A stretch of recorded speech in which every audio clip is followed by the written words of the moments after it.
किधर है ना तुम्हार। ये तो किस भी नहीं, मैंने फिर बर्दाश्त किया।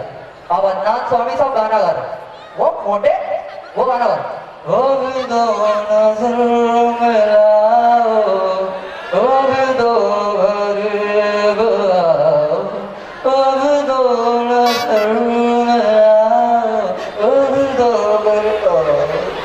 ऐसा लगता है जैसे सो रहे हो। इतना खाना क्यों की नींद आई?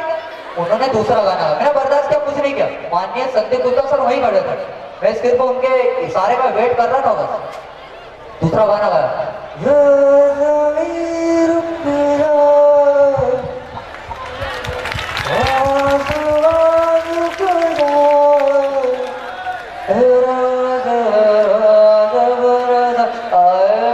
इस बार तो बर्दाश्त नहीं हुई। हमारे माननीय संदीप गुप्ता सर ने कहा था, मैं गया स्टेज पे, मैंने बोला सर आप इतने मोटे ना, आपके गाने के वर्ड ऐसे होने चाहिए।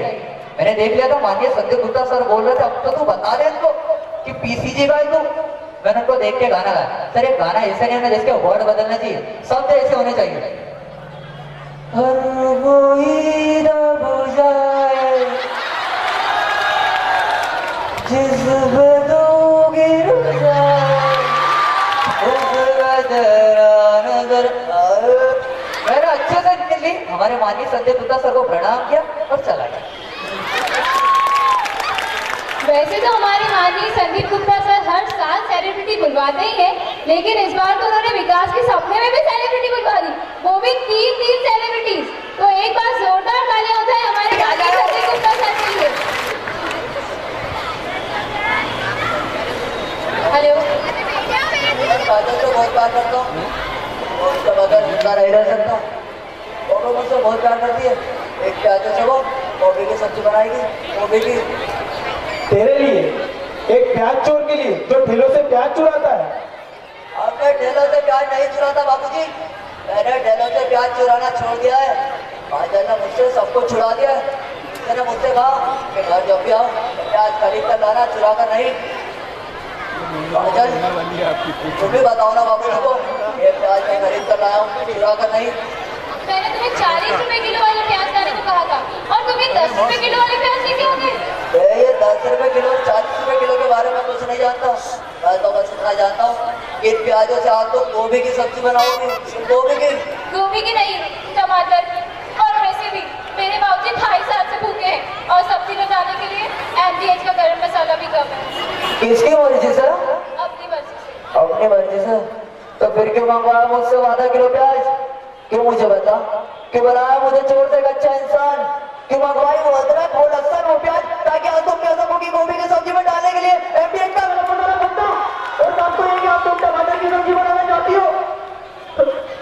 काजल, मैं जानता हूँ कि तुम सिर्फ गोभी की सब्जी बनाओगी, सिर्फ गोभी की। मैं गोभी की सब्जी के बगैर जिंदा नहीं रह सकता। चिल्लाइए मत, नहीं तो गोभी टमाटर का खेल यही खत्म कर दूंगा। MDH का गरम मसाला, इंसाफ, सीधा इंसाफ, वो भी ताबड़तोड़।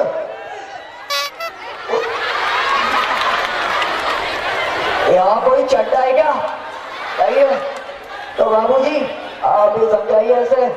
ऐसे सड़े हुए प्याज बुधवारा बाजार में बहुत बिकते हैं, लेकिन महंगे वाले प्याज को खरीदने के लिए जिगर चाहिए ना, वो दुनिया के किसी बाजार में नहीं बिकता। पर तो उसे खुद लेकर पैदा होता है। और ये जब 2.5 किलो के प्याज इस महंगाई के दौर में कोई लेता है ना, तो हाथ में उठता नहीं, उठ जाता है, उठ जाता है।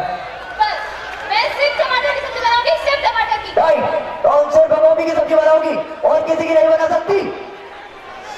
काजल, इन हाथों ने सिर्फ प्याज चुराना छोड़ा, गोभी की सब्जी बनाना नहीं भूले। अगर इस चौखट पे तुमने टमाटर की सब्जी बनाई तो कसम गंगा मैया की, खेत में उगरी सारी टमाटर की फसलें कटवा दूंगा, फसलें। ज्यादा सीरियस हो गया क्या? जो सामने आए थे वो तो बोल। ओ हाँ, जो बताने आए थे। कब तक हम ये बिना टमाटर की, बिना लहसुन की, बिना प्याज की सब्जी खाते रहेंगे? आखिर बेचारी काजल कब तक कहेगी कि MDH का गरम मसाला कम है? तो बाबूजी आप भी बताइए कि प्याज की कीमत को कम करने के लिए क्या किया जाए? प्याज की कीमतों को कम करने के लिए केवल एक ही तरीका है, नमो को जिताओ, देश बचाओ। नमो को जिताओ, देश बचाओ। थैंक यू बाबूजी। अब हम चलते हैं। और हाँ, प्याज की कीमत में जब गिरावट आ जाए तो अपने घर में कांदे की सब्जी जरूर खाना, याद रखना।